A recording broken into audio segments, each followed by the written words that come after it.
All right. Our next speaker is got another background in virtual reality, artificial intelligence. He builds robots that make sculptures in his past. He's working in AI now as it applies to design. And his talk is on taking the modernist revolution and how to apply AI in that sort of space. Everybody, please welcome Leslie to the stage.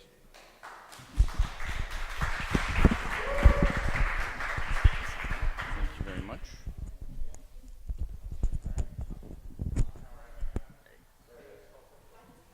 Sweet.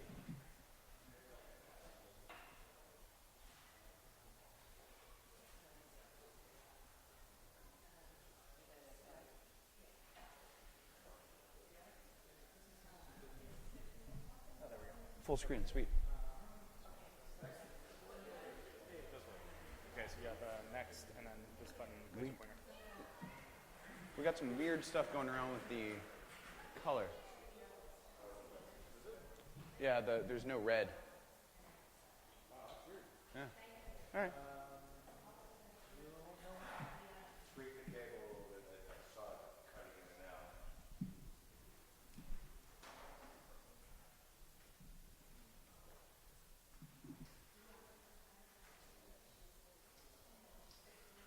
There's red.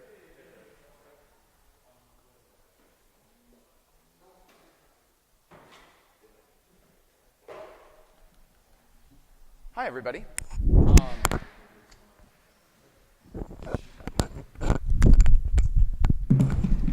Sorry about that, y'all.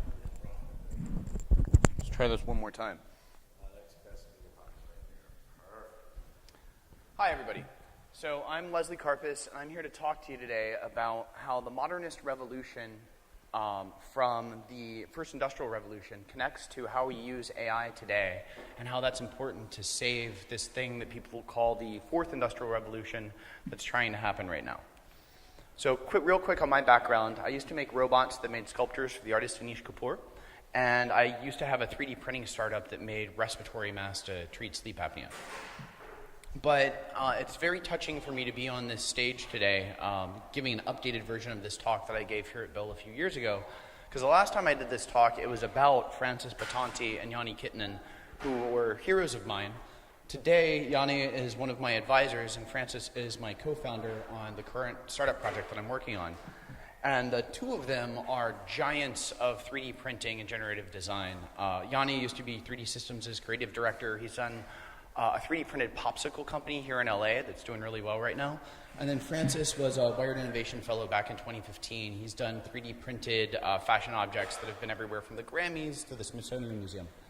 And so I'm connecting them to the fathers of modernism here, Corbusier, Frank Lloyd Wright, and Mies van der Rohe, who are really responsible for all of modern design at the end of the day. What's interesting about these three architects is they had the same professor slash mentor, a guy named Walter Gropius, that started the Bauhaus School around the turn of last century, as well as Harvard Architecture School. So all modernism traces back to Gropius and what he kind of taught. And what he was all about was mastering the pipelines of creation. In this case, it was really understanding how to work with reinforced concrete and stainless steel to create buildings that were impossible to build before. And that led Frank and Mies and Cord to do what were the first modernist buildings, and eventually the first modernist product design on top of that, about how we applied modern tools elegantly to design. And so that second industrial revolution that the first industrial revolution was sort of initial mass production of useful things. The second was getting to machine tools. And this made things accessible and available and products cheap. And this thing called the third that's trying to happen right now is this thing that's supposed to be enabled by 3D printing, that's supposed to enable a lot more localized production and local manufacturing and more customized design. But it's in danger because 3D printing is not really useful right now because there aren't automated ways to generate customized stuff to make 3D printed objects as useful as they could be. And so we want this kind of amazing replicator future, but right now it's too early because we don't have good things to tell us what to do and how to design.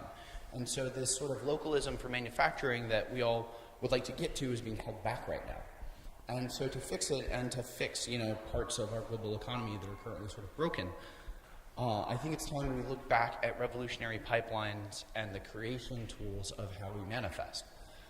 The desktop publishing revolution in the 80s was enabled because we had really refined the process of going from documents into digital content, editing them once they were digital content, and then printing them back out. And that's where, Apple and Microsoft really grew from. And that was really informed by Word and Photoshop, the ability to easily edit, work with scanners, work with printers, and refine that sort of pipeline and that workflow. Where Francis and I met was a few years ago at this Autodesk conference called Real 2015. And Autodesk was really pushing this new concept in design called Capture, Compute, Create as a paradigm for modernist thinking, going from 3D scans to generative design techniques to 3D prints and renderings.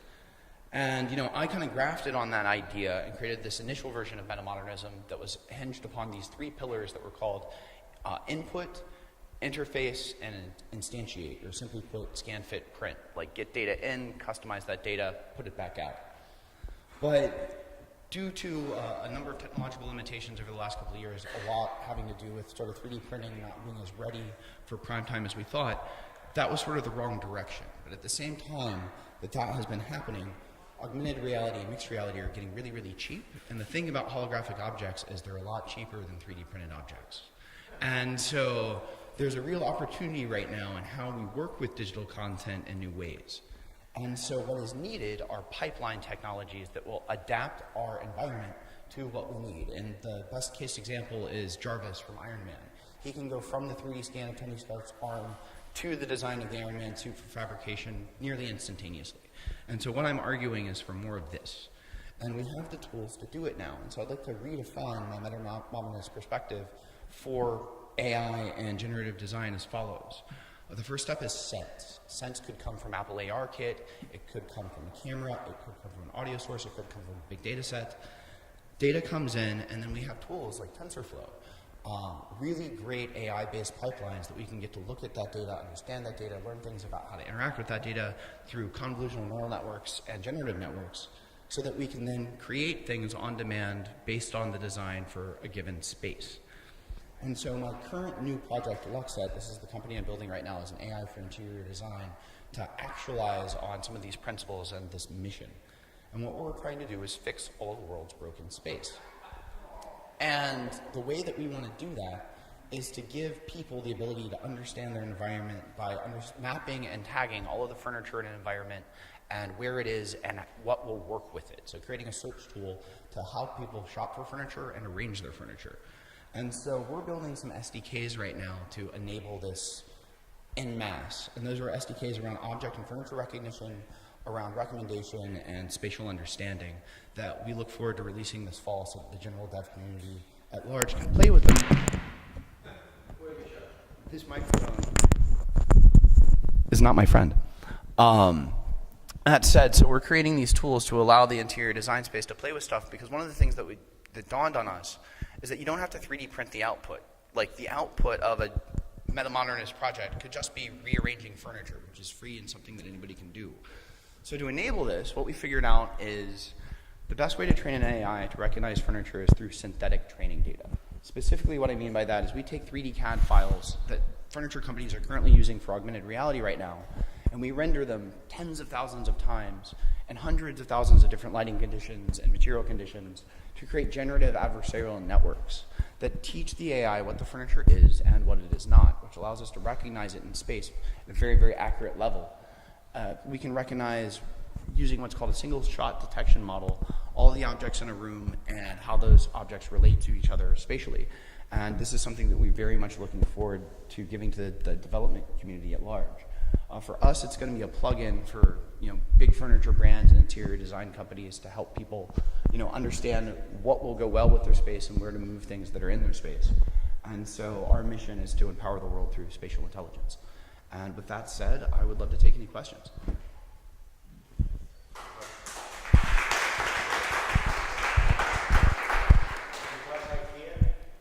I can confirm nor deny that.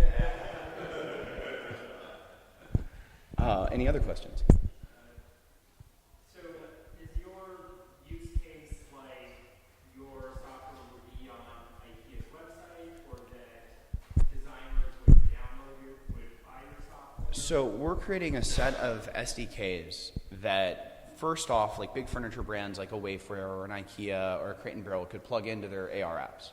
Explain what it is for the non-devs in the audience. Explain what it does. It's a software developer's kit. It's just a way to implement some software tools that we have on the cloud in somebody else's environment.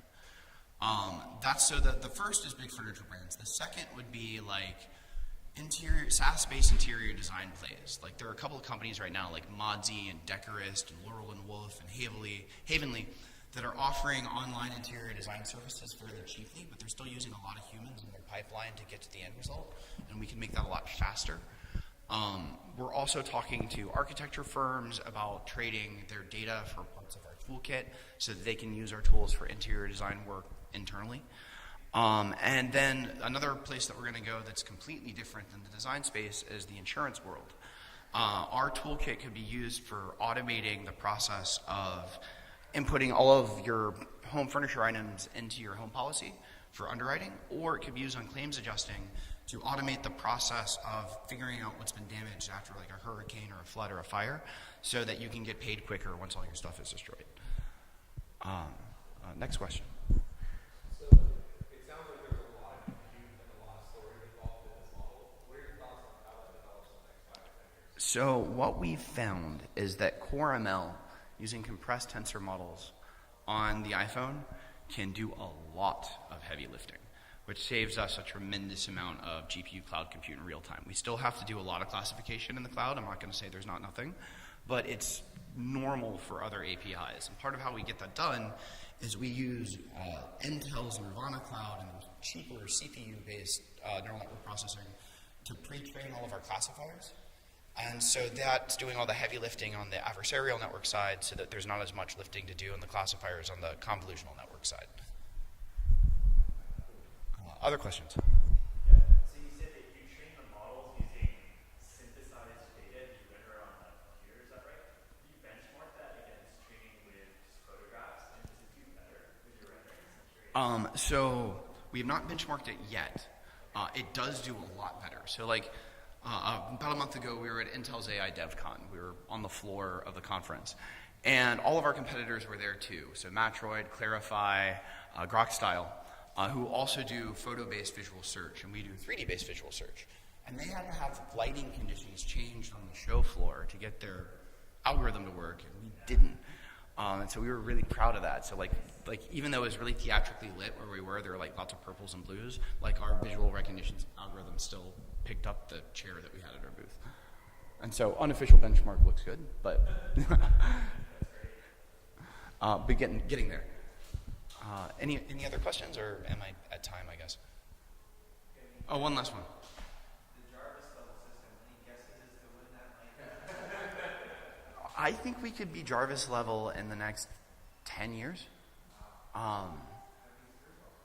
So like a lot of the we're building the building blocks to make that possible by being able to recognize parts and furniture objects in space. And once you can recognize parts and furniture objects in space, you can compare them to anything else that has those parts or where those objects have been, and then get recommendations for what you can do with that data based on comparing one scene to similar scenes. And so we're excited to get there. Thank you, Leslie. Thank you guys.